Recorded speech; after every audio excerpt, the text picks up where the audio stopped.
From the Center for Advanced Study in the Behavioral Sciences at Stanford University, this is Human-Centered.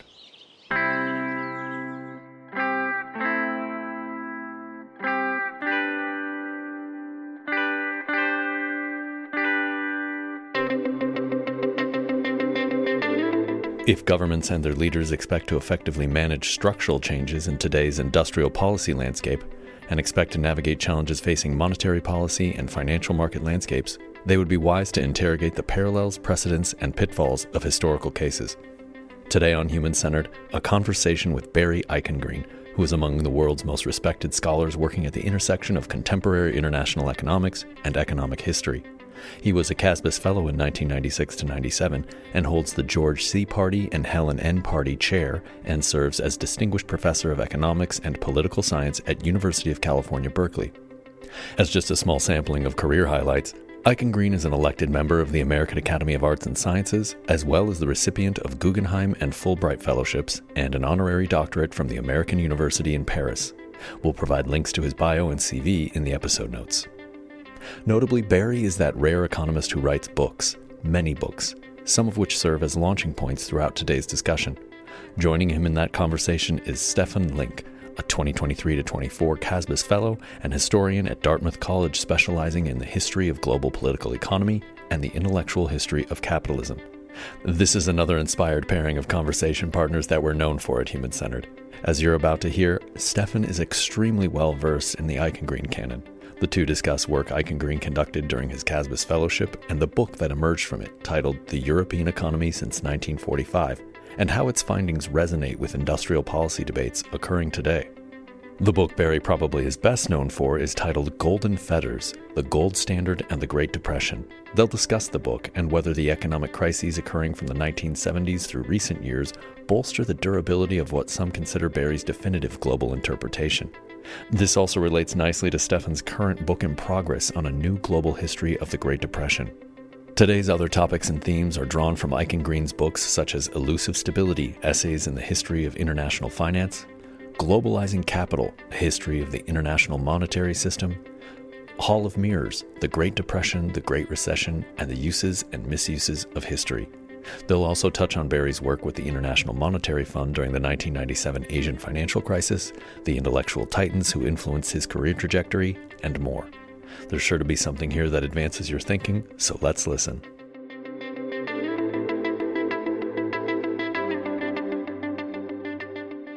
First of all, thanks, Barry, for making your way across the bay. It's a pleasure. You're often, very frequently, asked to weigh in on contemporary issues. I want to take you back to the 1990s.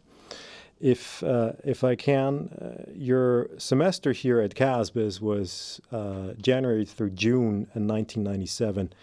And I'm just curious, I mean, it's a long time ago, but what do you remember about this period? You know, what were you working on, and maybe what were economic historians like you thinking about at the time?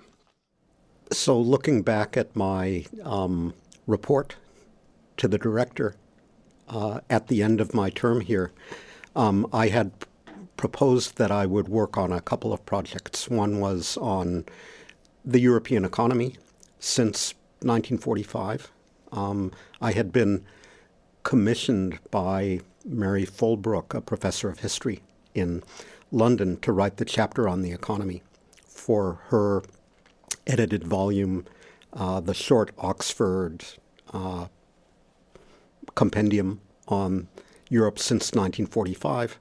My contribution turned out not to be so short. It was a 100-page article, chapter on the European economy since 1945 that was about both Western and Eastern Europe, about both the successful fast growth period in the third quarter of the 20th century and the not so successful period that came after. So the 1990s, after all, was inaugurated. The decade was inaugurated by the fall of the wall and the collapse of the Soviet bloc. So that was part of what was in the air and encouraging me to broaden my focus from the immediate post-war period and Western Europe to look more widely. So that project, in retrospect, turned out nicely. I wrote that chapter and with a 10-year delay, turned it into a book on the European economy since 1945. The other project that I proposed to work on in that period during my stay was on the Maastricht Treaty and monetary unification, because the euro was impending, if you will. I was here exactly 24 months before the euro came into existence. So a lot of us were thinking about whether this new currency would work, whether the fiscal rules around it were viable or not. So I did a little bit of work on that together with a colleague in France, Charles Wiplos. I aspired to turn that work into a book as well. That book didn't happen. To circle back to Europe and the book you wrote in 2007. So I was intrigued to see that very recently at a talk at the Peterson Institute, you used the book. It's called, you're willing to fill me in on the exact title before It's called The European Economy Since 1945, Cooperative Capitalism and Beyond. Right. My publisher made me invert my preferred title and subtitle for marketing reasons. So it's The European Economy Since 1945. Right. Descriptive title. Published in 2007, right? That's correct. Yeah. So you used it at a very recent talk at the Peterson Institute, and the theme of the event at the Peterson Institute, where you've invited, this is on YouTube, publicly available for anyone interested. The theme was steering structural change, and the theme was obviously related to current day concerns, the new industrial policy, the climate challenge, et cetera, et cetera. And you chose to go back to that book. Why? In thinking about industrial policy, et cetera, my mind inevitably turns to historical precedents that have some similarity with what is happening now, and some differences as well. Industrial policy, indicative planning were central to efforts to rebuild the European economy after World War II. It is argued in much of the literature that they contributed positively, that they contributed importantly to restructuring the economy of Europe after the war, enabling Europe to close the gap in terms of productivity and living standards vis-a-vis the United States. So I thought it was worthwhile to go back and look at that experience one more time to alert my audience, which is not always as aware of such history as it might be, of the parallels, and to the extent that industrial policy, or indicative planning as it was then called, indeed worked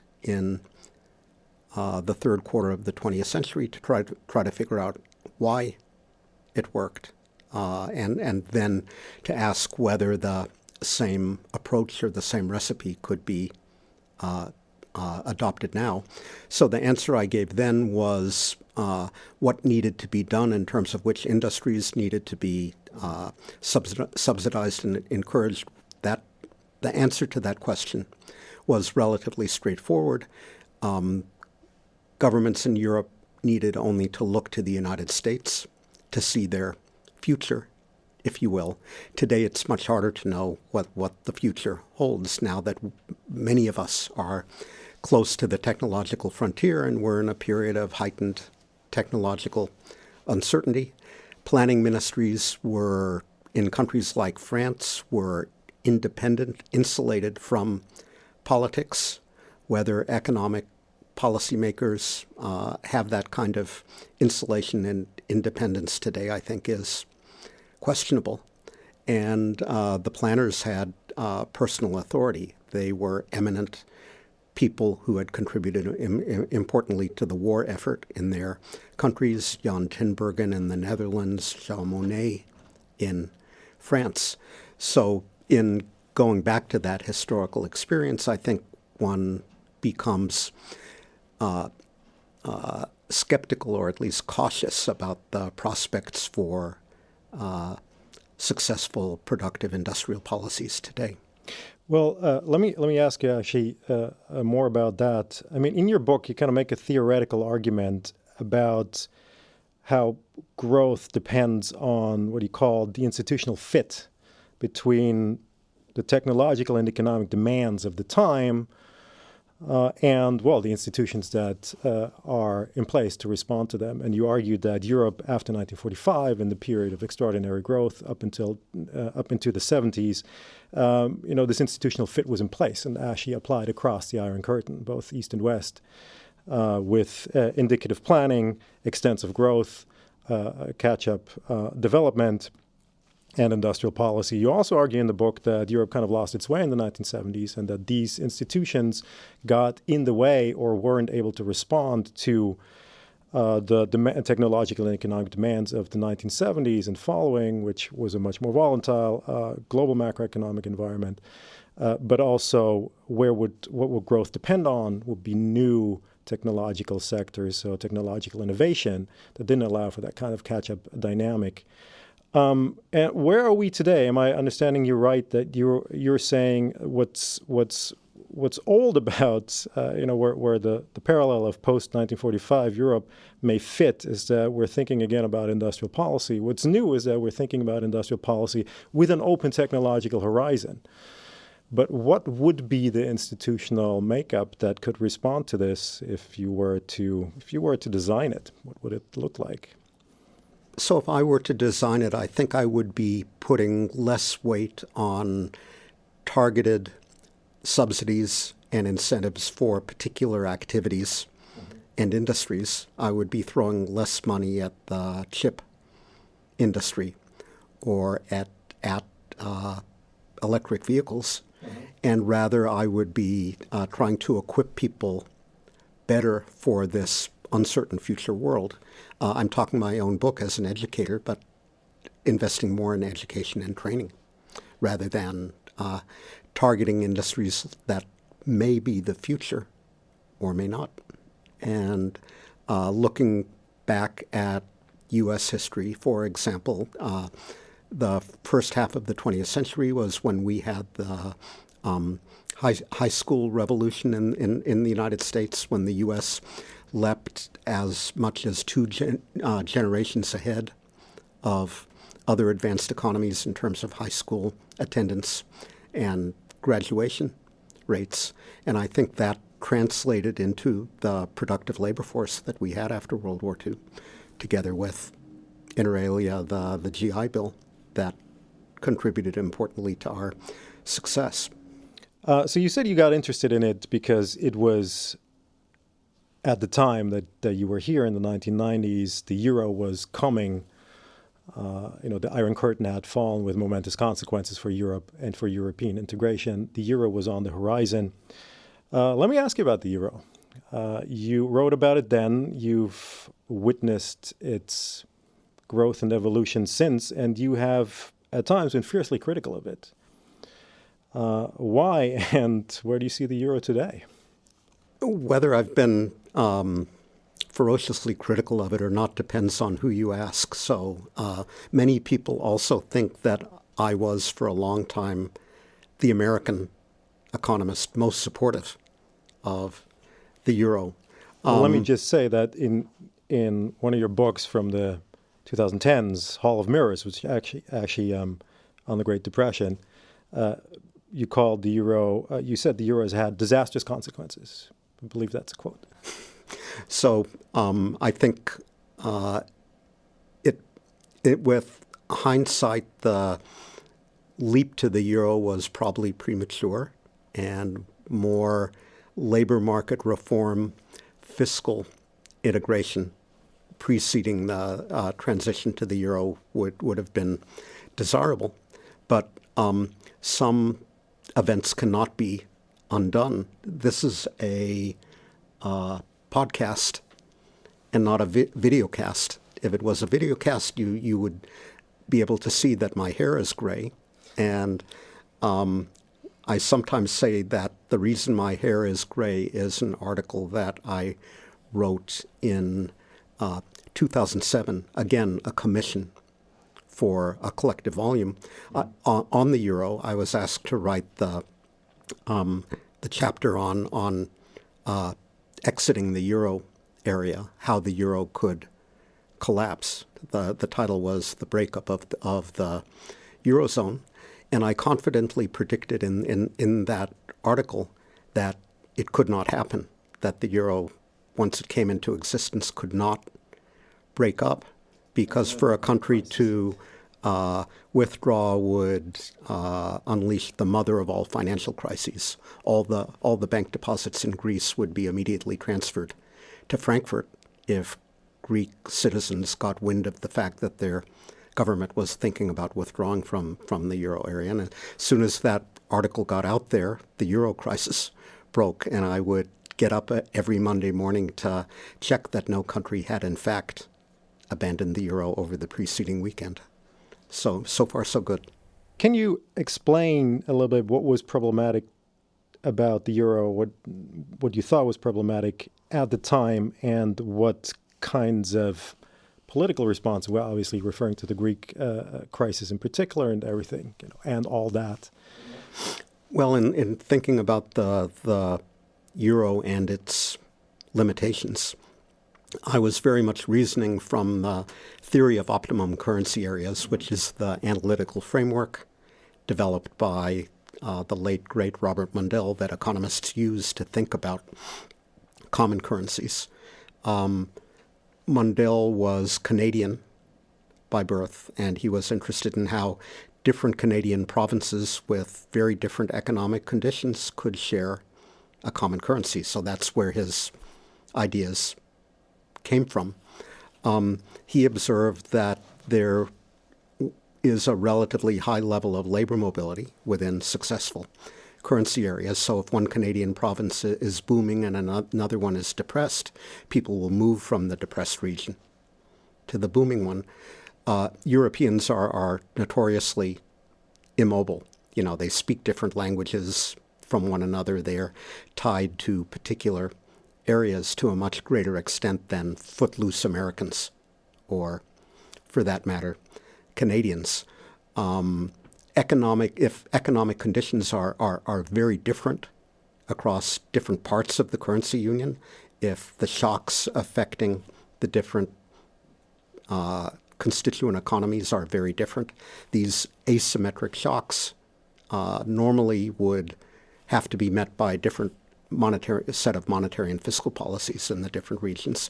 If you're in a monetary union, you have only one monetary policy.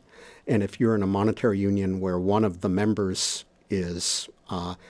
looks back at a history where budget deficits led to hyperinflation, you also end up with a very rigid set of fiscal rules, that one member, of course, being Germany in the European case.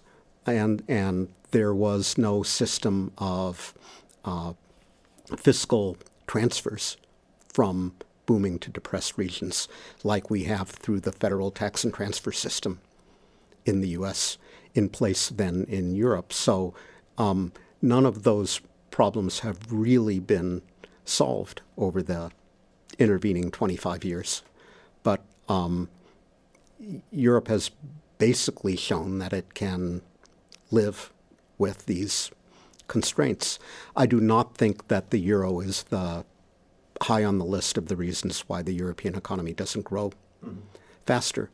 But I do think that we can only understand why the crisis that broke out in Europe starting in 2008, 2009 became so severe in terms of these structural flaws, if you will, that the theory of optimum currency areas points to.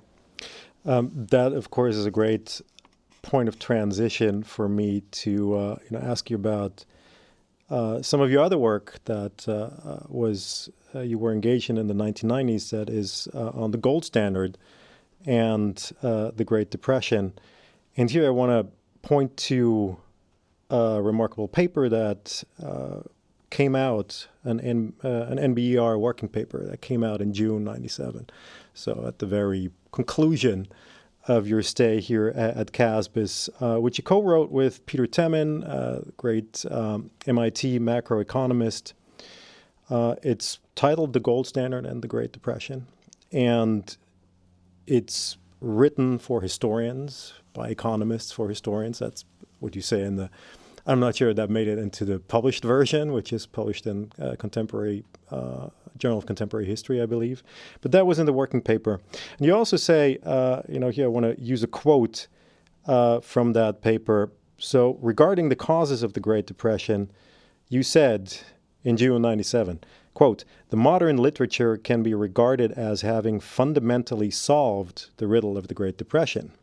That literature focuses on the gold standard." And in the footnotes, with no undue modesty, you and Peter Temin cite your own work with justification, because the gold standard explanation, of course, was most paradigmatically really laid out by yourself in what may be your most famous book, the 1992 Golden Fetters on the gold standard and the Great Depression. And so I'm curious about this. First of all, with all the appropriate brevity, if you can, might you just briefly explain what is the gold standard interpretation of the Great Depression, and how did it depart from other explanations available at the time? So I'm going to frame my answer with a couple of side notes. Number one, it's gratifying and uncomfortable to be reminded that your most widely cited book is your first. It's been all downhill from there. I do think the claim in the article that Peter and I wrote in 1997 was a bit immodest. That's fair. There were three of us who began to argue in the 1980s and 1990s that you could not understand the Great Depression as the simple result of mistaken monetary policies by the Federal Reserve, as some people had tried to do previously. And the three of us who were writing on this subject were Peter Temin, myself, and of course Ben Bernanke, who did important work on this area as well. So in 1997, Peter and I tried to summarize what we thought we had learned, which we thought we had conveyed successfully to the economics profession, but that historians were still had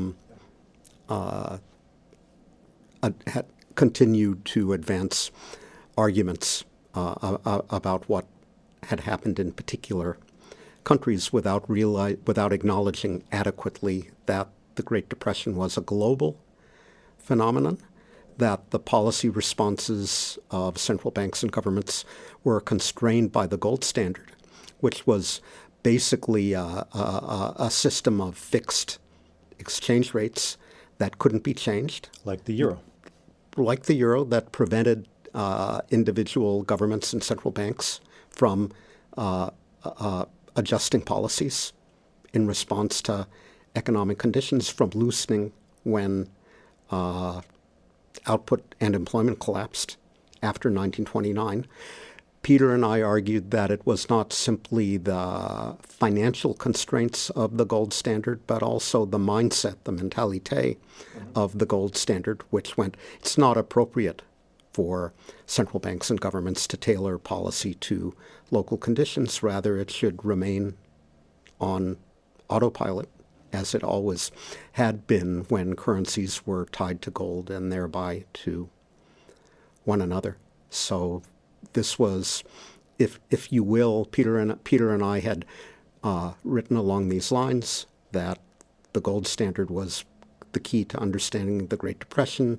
The phenomenon needed to be analyzed globally rather than locally or nationally. We'd written along these lines separately and individually. So this was an effort to bring our work together. How did you get interested in this entire cluster of problems during the period?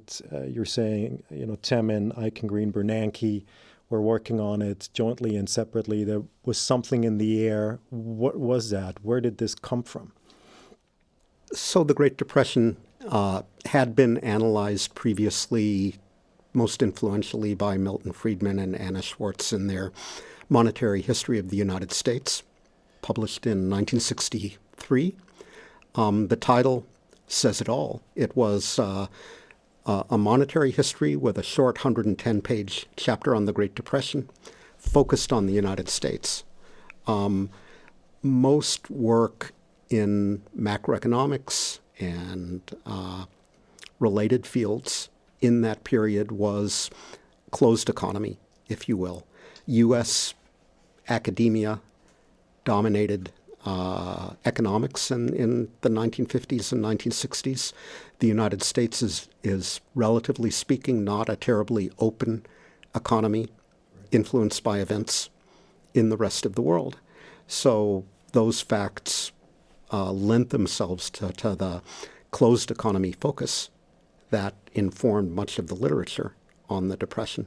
Come the 1980s, the economics profession, including in the United States, becomes more aware of the rest of the world. So my two hats, if you will, are as an economic historian and an international economist, and it became kind of natural to revisit the Great Depression as a global event with open economy or international economy aspects. You might be asking instead why the Great Depression. Bernanke said it best when he called the Great Depression the holy grail of macroeconomics. If you can explain the mother of all business cycles, you presumably can explain the others as well. So, as scholars were naturally drawn to big events, to analyzing big events, and for a business cycle historian or a financial historian or a macroeconomic historian, the Great Depression remains that big event. Yeah. Is there a way in which the big global economic events of the 80s and even going back to the 1970s, I just wonder what role they played in the 1970s. Of course, the Bretton Woods system of fixed exchange rates broke down, ushering in a period that we still live with today. It took a time to develop, but in which the major currencies, in fact, flowed against each other, which required a completely different sort of institutional responses to govern the global macroeconomy. The 1980s, the big debt crises of Latin America and other emerging markets of the time. I know that you also did some work with Richard Portes in the 1980s studying the effects of these debt crises in comparison with the Great Depression. So did these things play a role in this overall shift that you just described from being more interested in understanding the international macroeconomy, or what role did they play? So I studied international economics in graduate school in the 1970s. I'm a first-generation American. My parents immigrated from Europe, so I may have been more aware than your typical American graduate student in economics in the 1970s of the existence and importance and interesting nature of the rest of the world. But as you say, Stefan, then there was one interesting international economic event after another, from the collapse of Bretton Woods to the two global oil shocks to the debt crisis, Latin American and Eastern European debt crisis of the 1980s. So I was predisposed, if you will, to look at these international aspects, but there were plenty of interesting international economic events, some of which had historical precedents, or for some of which there were interesting prior historical episodes with which to compare. So that's what Richard Portis and I did for the debt crisis of the 1930s, international debt crisis of the 1930s, for example. We didn't know when we began working on this in 1984-85 how the Latin American debt crisis would play out. We could look back at the 1930s and understand how that one played out and was ultimately resolved as one way of thinking what the current prospects were. Excellent. Can you reflect a little bit on how Golden Fetters was received at the time and has been since? So I recall it as being received broadly positively by both economists and historians. I remember some critics as well. So I mentioned Anna Schwartz previously, a great scholar whose contributions to economics are underappreciated, but she was very critical of the book and pointed to an earlier book by William Adams Brown, a 2-volume book on the international economy in the 1920s and 1930s as containing many of the same insights. Be that as it may, I'm happy that the book continues to be cited and that maybe the rate of citation count has gone up rather than gone down. Okay, yeah. I mean, this is, I was once told that every big intervention receives a response from critics along the lines of, what you're saying is firstly implausible, and also we've known it all along. So maybe Anna Schwartz's response to Golden Fetters fits. Just to elaborate that a little bit, some of the most interesting and rewarding and even combative discussions I've had over the book have been with close friends and colleagues. So, for example, my longtime Berkeley colleague with whom I've co-taught many times, Christina Romer, wrote an article together with the now University of Chicago economist Chiang Tai-sheh, critical of the argument in Golden Fetters that even the Federal Reserve was constrained in the policies it could follow by the gold standard.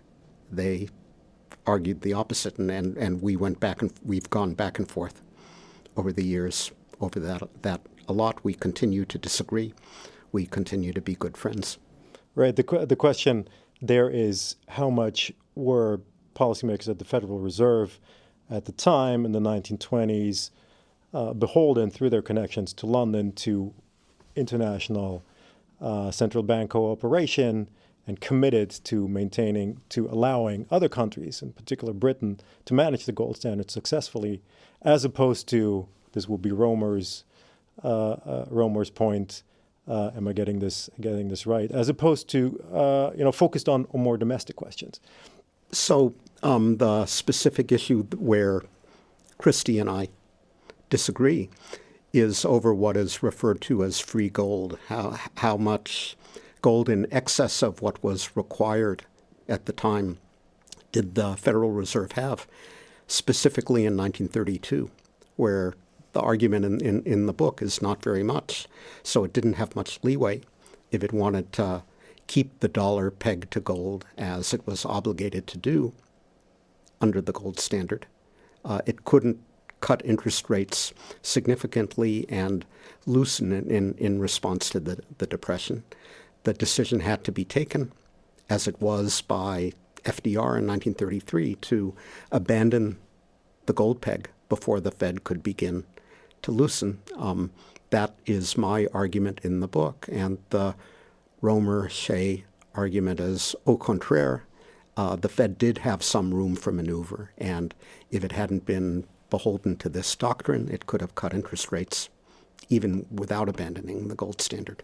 Yeah, it strikes me that this is very much in tune with the older argument of Friedman and Schwartz, which essentially describes the actions of the Federal Reserve in responding to the crisis as, or I think this is even a quote, inept, quote unquote, inept. Whereas you argued in the book that there is a certain logic, albeit a perverse logic, to the actions of the Federal Reserve in the sense that they were following gold standard rules. And the question was, do you follow the gold standard rules? In that case, you have to act in deflationary ways, or you abandon the gold standard, which is ultimately what happened across the world in a more or less forced manner. My sense is that gold and fetters, it's actually remarkable how durable it has been. Would you still say it holds true today? Have there been any serious challenges? So you just referenced your conversations with Romer, which seems to be a disagreement, of coming from a literature that preceded, so the Friedman-Schwartz monetary interpretation that preceded your intervention. Have there been any new challenges to the set of interpretations you set forth in 1992? Or if not, are there open questions, amendments? Do you see any, more than 30 years in? So coming from me, you may want to take the statement with a grain of salt, but I think the gold standard interpretation has stood the test of time. And what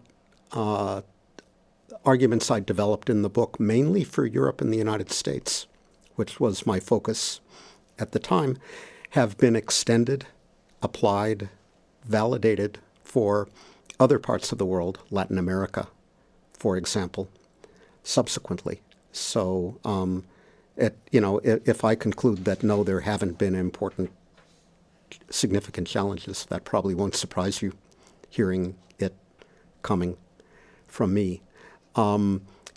Much of the interesting subsequent work done by people in a variety of areas has been on the political economy and on understanding the policy choices that were made. So one of the interesting questions you are inevitably led to by this international perspective on the Great Depression is why different governments, polities, societies responded in such different ways.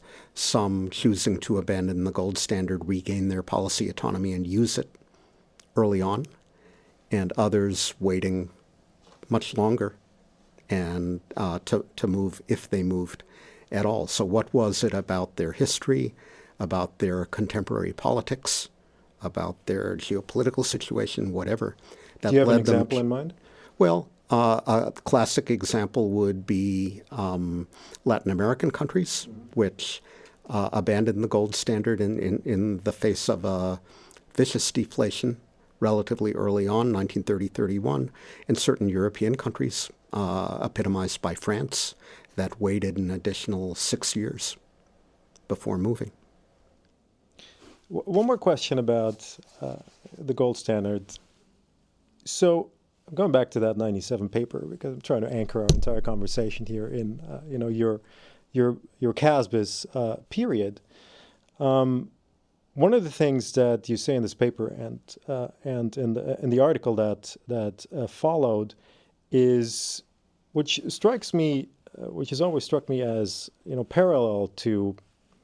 You've described how you departed from the Friedman-Schwartz monetary explanation, but there is a parallel in the sense that you also, and this is a quote, you ultimately conclude that following the gold standard was bad policy, quote unquote, and that it was bad policies and not, and this is another quote, not deep-seated flaws in the world economy that, in a nutshell, caused the Great Depression, or caused what could have been a garden variety downturn to be the kind of macroeconomic monster that it was. Would you still agree with that statement? I'm just saying because it seems to, it runs counter a couple of explanations that stress the impact of World War I, kind of the structural upheavals that followed World War I, reparations, lopsided lending coming out of the United States, which was coupled at the time with high protectionism in the United States, the agricultural oversupply in the world economy at large, And, other arguments that have been made. I'm thinking here of the work of Dietmar Rothermund, who emphasized the lopsided development. So the fact that in the late 1920s, at the eve of the Great Depression, the world was still divided in essentially a very narrow manufacturing core and a wide, everyone else in the world was exporting agriculture and primary goods. So what historians have called the Great Specialization. That this lopsided development, a very unipolar world, if you want, prevented kind of geographical counterbalancing of the type that we might see today, where, if you think back to the financial crisis of 2008, it was a Western financial crisis. Emerging markets were, in fact, more resilient in any case than one might expect. Or the literature that focuses on the gold standard as a core institution of empire, Marcello Di Cecco's work. And all of these seem to say, no, there were structural flaws in the world economy that had to do. It's not just that you could write a counterfactual in which more enlightened policymakers would have recognized that the gold standard was, that remaining attached to the gold standard was a terrible idea and would have ditched it much earlier, and then, the whole thing wouldn't have happened. You make a very fair point.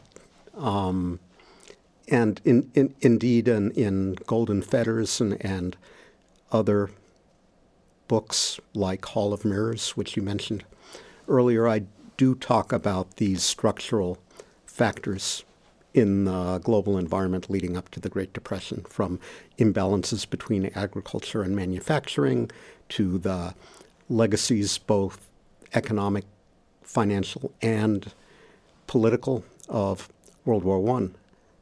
So I would agree that there was an important role for these structural forces, as well as simply for the policy response in explaining what came after. You can develop arguments like that more fully in a book than you can in a short article for contemporary history. In this podcast, Stefan, you're allowing me to talk about many of my favorite people. Peter Temin, with whom I wrote that 1997 article, is another of my favorite people. But Peter has a very strong tendency to keep things as simple as possible. That is his strength. And I think he pushed me hard to simplify when we wrote that article, and we ended up with a simple dichotomy in terms of what was more important, what did we want to put the emphasis on in a short article, on the flawed policies or on the deep structures that unfolded over long periods of time. So all I can say in response is that, yes, I have other work that looks at those structural aspects. Yes, and I mean the two are not incompatible, as I think, again, a lot of your own work has borne out. I want to move on to one more event of the period that you were here at CASBS, the Asian financial crisis, which hit the summer of '97. I think first signs began to show in July 1997. What was the Asian financial crisis? Countries like Thailand, Indonesia, and South Korea had borrowed in foreign currency, over-borrowed, even though coming off a period of a remarkable growth, and had at the same time had fixed exchange rates, fixed their currencies to the dollar, and were forced to abandon these fixed exchange rates in a moment of acute capital flight and crisis. There's another theme here. The fixed exchange rate, is it a bad idea? But my question is actually more broad, which is, were you surprised by what happened, and did it change your outlook and future work on the international financial system, what happened in 1997? Yes and yes. I think everybody was surprised by the eruption of the Asian financial crisis. So some people and institutions like the International Monetary Fund knew there were problems in Thailand. In other words, in an Asian country or two. But nobody anticipated the widespread systemic financial fragilities and fallout that became the Asian financial crisis. That event was very important for me intellectually for two reasons. Number one, I had done earlier work. I mentioned Charles Wyplos before. He and I had done earlier work on the 1992 European monetary system crisis, when George Soros famously bet against the Bank of England, and sterling was booted out of that pegged exchange rate system. So I was kind of poised to think about the next currency crisis, having looked at the last one. And secondly, I went straight from the center here on the Hill to the International Monetary Fund in July of 1997. So the position was to be a senior advisor, where I was going to be the wise academic who counseled the young researchers at the IMF. But when the Asian financial crisis hit, it became all hands on deck. And you will recall that one of the first things that happened in the fall of 1997, when the IMF World Bank meetings occurred, was the Prime Minister of Malaysia, Mohammed Mahathir, accused the hedge funds and Mr. Soros by name of fomenting the Asian crisis. And he demanded that the IMF investigate it. So the IMF demanded that I investigate it.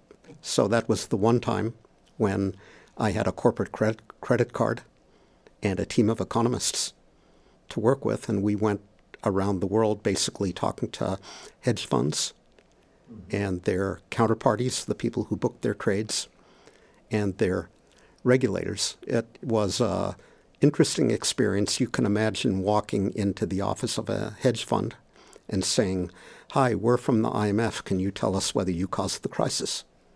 It was a problematic exercise, but it exposed me really for the first time to the inner workings of financial markets and institutions, and long conversations with people who worked in the markets. You can study the history and read the books all you want, but to talk to these characters face to face gives you another perspective that has been important to me subsequently in thinking about the world of finance and macroeconomics. That's really interesting. Can you say what your finding was overall regarding 1997 and the hedge funds? Like, what did you find out? What did you report back to the IMF? So I can tell you some of the things we found, which are on the record. There was a report with my name on it that was issued called Hedge Funds and Financial Market Dynamics. And there were other things that we discovered that I cannot reveal on this podcast. But the bottom line... we wish you could. The bottom line of the report was there's nothing special about hedge funds. There are lots of entities out there, from hedge funds to investment banks to commercial banks, all of which bet against peg currencies when they think there's a chance to collapse the peg and make a profit. So hedge funds were a convenient villain to point to, but there were lots of potential villains, other villains out there if you were a finance minister or a central bank governor seeking to defend your currency peg. Is it fair to say that your skepticism, and again, I'm detecting a theme here, your skepticism about fixed exchange rate regimes is simply owed to the fact that under conditions of capital mobility, in a moment of crisis, they will not hold. And you end up with a situation where you either need a fixed exchange rate regime that's set in stone, like the euro, or floating exchange rates, or more flexible exchange rates. Yeah, so that is my view, that there are rare cases where it's possible to commit beyond a shadow of a doubt to defending a currency peg. Hong Kong is such a case, at least up until now, and there are a few others. But more typical are the pound sterling and the Italian lira and the others in the 1992 crisis in Europe, this list of Asian currencies in 1997. So the theme really is that in a world of high capital mobility and political democracy, where policymakers come under pressure to attend to other priorities, like bringing down a high rate of unemployment, either they can address that concern by cutting interest rates, or they can defend the currency by raising interest rates. In which direction does the political pressure run in a democracy? So that's really the argument of another book, Globalizing Capital, that if you have high capital mobility and democratic politics, it becomes efforts to defend a currency peg are fraught. Historically, I mean, there is another solution, which you might say comes with different sorts of problems, but you could also prevent capital mobility or ring fence, constrain capital mobility, or at least constrain the mobility of capital to be as mobile as it wants, if you want, in crisis. And if I remember correctly, in the Asian crisis, Mohammed Mahathir in Malaysia, in fact, instituted capital controls to some effect. There seemed to have been instant reprieve, something that then the IMF took note of, et cetera, et cetera, et cetera.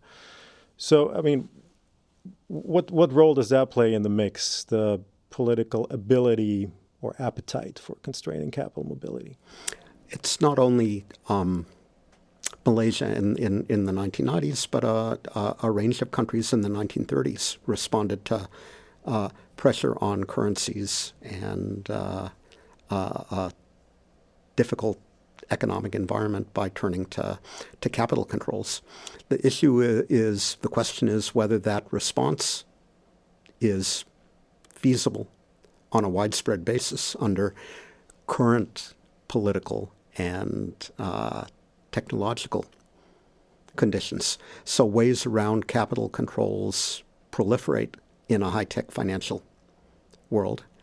And the politics are such that it's hard to imagine countries which have gone a long way down the road toward capital account liberalization turning around and going back in the other direction. Hard to put the toothpaste back in the tube. Barry, overrated or underrated? Invocations of the end of neoliberalism. I do think that we're taking a turn away from neoliberalism. So I think I would say underrated. That we're, along many dimensions, we're moving in a less liberal direction. Can I ask a follow-up question on that, which is the term neoliberalism, you don't use it in your work. Can you speak about why? I don't know a lot of economists who do use it. So avoiding the word is not a conscious choice. It's just not a standard part of the economists or economic historians' vocabulary. So somebody like Gary Gerstle comes from a different tradition or political science, political history background. And any ideas of why that is? What would you describe as a disciplinary difference between economics? Or to put it bluntly, it's known. Economists tend not to like the term. Why is that? I'm not sure economists are all that averse to the term. So if Danny Roderick were sitting here, he's a prominent critic of what you're referring to, neoliberal policies. There is a sense that neoliberalism is a somewhat derogatory term, perhaps, insofar as economists are market fundamentalists, market friendly. They may not like the subtle derogatory connotations. Yeah, this has always struck me as ironic because it is also a term of self-description of the first generation of market fundamentalists, if you want. So Milton Friedman has a famous essay, as you know, from the 1950s, The Prospects for a Neoliberalism. The first generation, if you want, neoliberals referred to their project as a new kind of liberalism. So there's a whole interesting intellectual history here. But before we digress too much, I just want to end with a couple of questions about, your work in general. I'll give you a chance to reflect a little bit more broadly. You've talked about some of the people you've worked with and that have influenced you already, but I wonder if I could invite you to reflect a little bit more generally about your intellectual influences broadly over the course of your work. And I was wondering if you could talk about three in particular that recur as, persons of reference, if you want. The first one is Charles Kindleberger. The second one is Carlos Diaz Alejandro, who was your advisor at Yale. And the third is Karl Polanyi, who you don't know personally, obviously, but who you've referenced in pass him throughout your work on the Great Depression. Can I invite you to do that? Charlie Kindleberger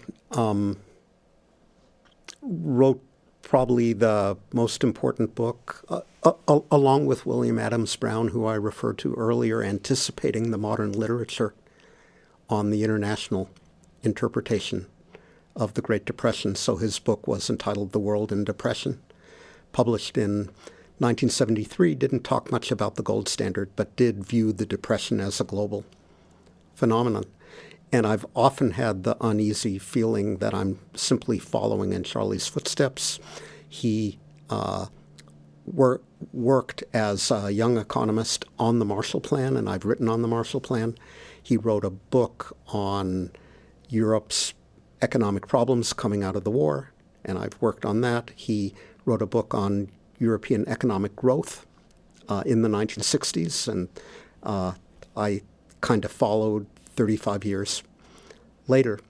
And Charlie was one of the rare birds who early on worked both on economic history on the one hand and international economics on the other, which is the terrain that I plow. He'd never really regarded himself as an economic historian, but I think he did make important historical contributions.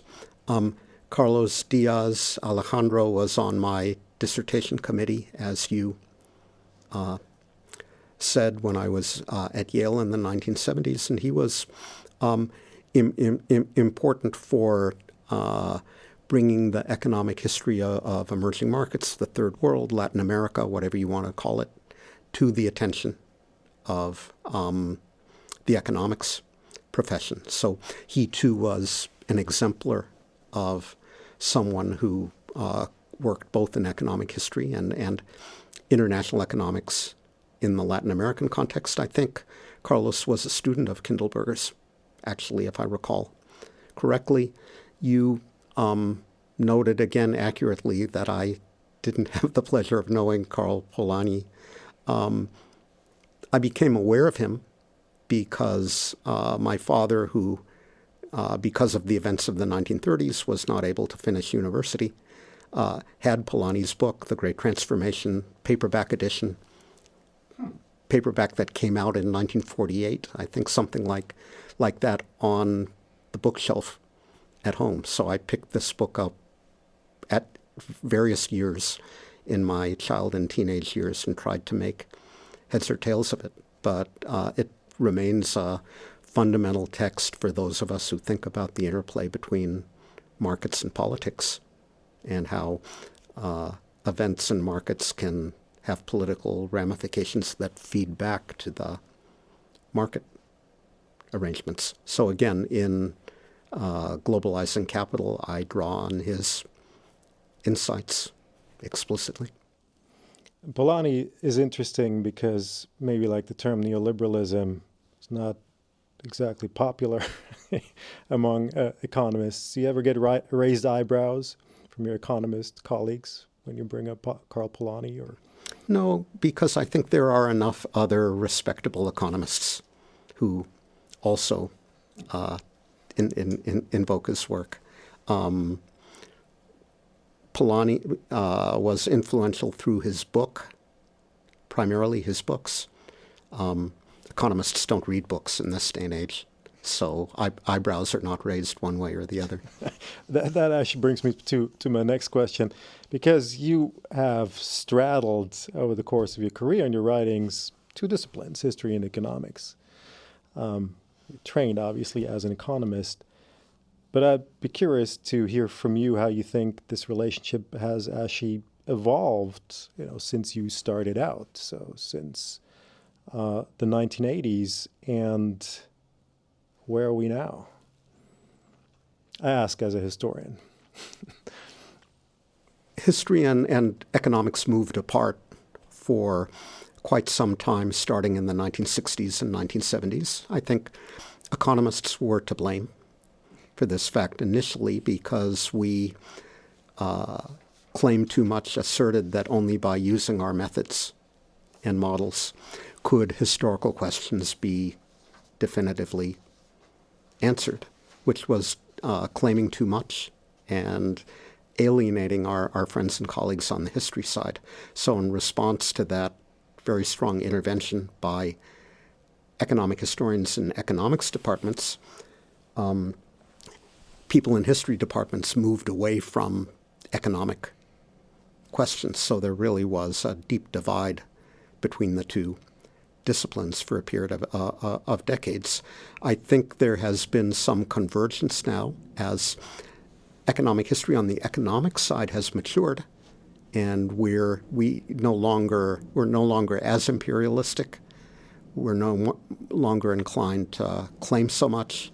We appreciate more the contributions of historians using other methods and approaches.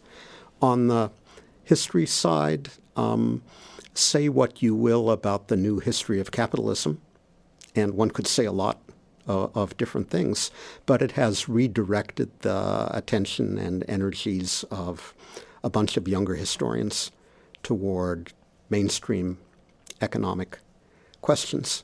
And finally, I think the availability of new sources of historical data that can be digitized and analyzed in new ways will benefit economic historians in both disciplines and possibly bring them further together.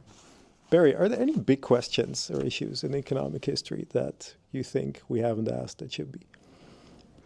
I think the big questions that haven't been answered are the same questions that we've been asking for the longest time. So issues about how economic and political and social development interact with one another and why outcomes are so different across time and different societies, the history of economic development and growth. That's kind of where economic history came in, remains a focus for a lot of people working in the field. I'm gratified by the extent to which the geographical focus of economic history has broadened. So a lot of the questions that we have asked and partly answered in the context of the United States and Europe, people are asking about the history of other economies and other continents now. So it's striking to me how much more activity there is around Latin American economic history, Asian economic history, African economic history. Again, the ability to digitize historical records, whether these are generated by colonial administrations in Africa or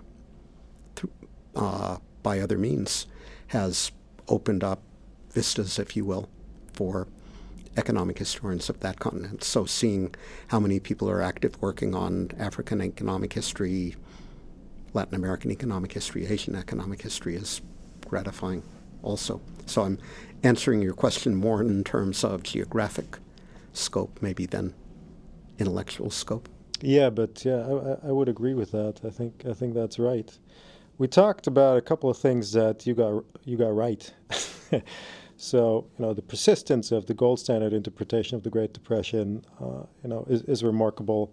You earlier referenced that you are so far right on predicting that an exit from the euro is well nigh impossible to engineer for just a single country at this point. Is there anything you ever got really wrong, and how did that affect your work?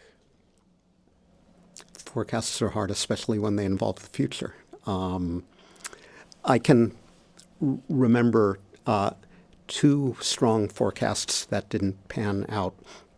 One is about exchange rate arrangements for the 21st century.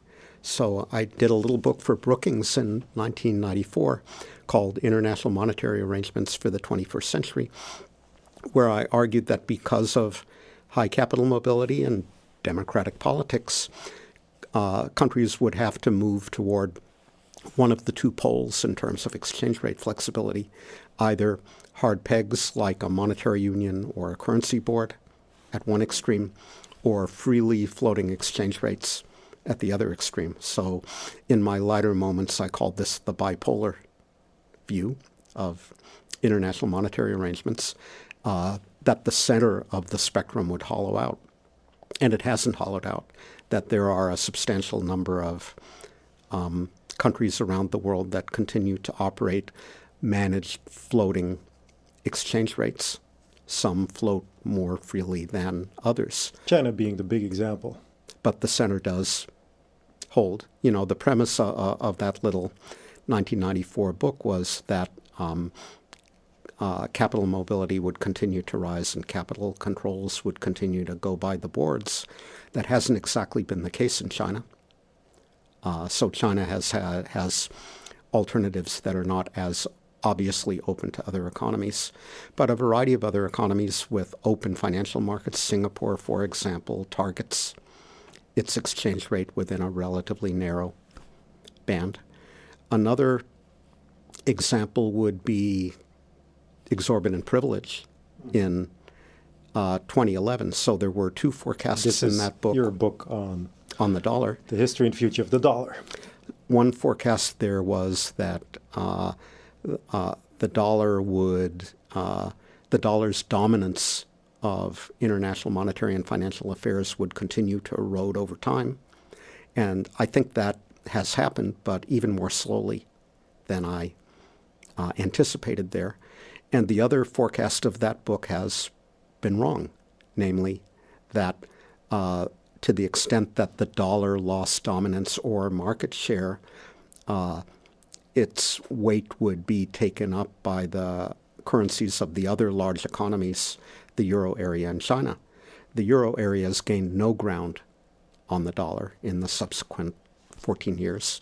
China has gained only a little bit of ground. And what's actually happened is where the dollar lost ground as a reserve currency globally, that ground has been taken up by the currencies of small, open, well-managed economies: Australia, Canada, New Zealand, South Korea, Denmark, Norway, Sweden. So all of the countries that I've just mentioned, with the exception of South Korea, their currencies are either called the dollar or some variant of the krona, which is interesting as well. But I think what they really have in common is that they are the currencies of small, well-managed economies whose financial markets are open to the rest of the world, that also offer positive returns to central bank reserve managers and investors in a period when returns on the dollar and the euro have been relatively low. And what has made it possible for central bank reserve managers and others to move into those currencies is technology, that they're easier to buy, sell, hold, trade, given modern financial platforms, given modern financial technology. And that wasn't something that I appreciated adequately writing in 2010. Barry, final question. So across the decades of your work, has there been kind of core animating interest? If I asked you, I've written on lots of different topics, author of more than 15 books, or is it 30 books? Is there a common thread? I'm not sure there is. Maybe I have too many different interests or am too intellectually schizophrenic for there to be a common thread. Maybe one common thread is the interaction of economics and politics. So I do formally have appointments in both the economics department and the political science department at Cal. So that's the Polanyi set of issues yet again. And the other set of animating questions has to do with the operation of the international system, whatever we mean by international system, how different economies and societies interact with one another. For me, first and foremost, economically, monetarily, financially, but ultimately more broadly. One brief follow-up question to that, if I may. I mean, the way I read your work is, I was wondering actually about this in the run-up to this interview. There is, I mean, the first book with your name to it is actually a collection of essays that you wrote in the 1980s, and the title is Elusive Stability. And the way I read your work, what stands out to me as a common thread is also a keen interest in governance. In fact, in how the international economic system can be reasonably, pragmatically governed. And if you want, so correct me if I'm wrong, from a kind of interest in the technocratic mechanisms, but also an interest in how these can be responsive to popular or democratic pressures. Is that approaching something like a fair description? That's a description I could definitely accept, but I think this little bit of dialogue is a reminder that it's often harder for the principal to identify that animating common theme than it is for someone else looking at the work to do so. All right, on that note, thanks, Barry. Thank you. That was Barry Eichengreen in conversation with Stefan Link. As always, you can follow us online or in your podcast app of choice. And if you're interested in learning more about the Center's people, projects, and rich history, you can visit our website at casbs.stanford.edu. Until next time, from everyone at CASBS and the Human Centered team, thanks for listening.